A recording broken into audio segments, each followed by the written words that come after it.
রিয়ান আসসালামু আলাইকুম, কেমন আছেন সবাই? তো আমি আজকে নতুন একটা নিজস্ব একটা পদ্ধতি করে তো এই পুডিংটা আমি বানিয়েছি।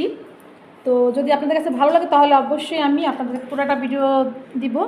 তো দেখি কি এটা কেমন হয়েছে। আর এটা কিন্তু ভাপে ছাড়া, ভাপ দেওয়া হয়নি, ভাপ ছাড়া পুডিং।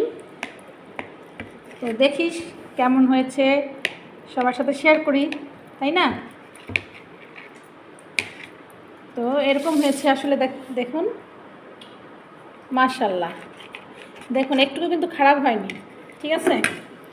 অনেক অনেক সুন্দর হয়েছে। যদি আপনারা চান তাহলে আমি এটা পুরাটা ভিডিও দিব আপনাদের জন্য। এই যে, ঠিক আছে। অনেকে ভাপার ঝামেলা থাকে, তো এটা ভাপানো ঝামেলা ছাড়াই পুডিংটা আমি তৈরি করে দিচ্ছি। তো কেমন হয়েছে কমেন্ট অবশ্যই জানাবেন, ভালো লাগলে অবশ্যই লাইক কমেন্ট দিয়ে পাশে থাকবেন। আল্লাহ হাফেজ।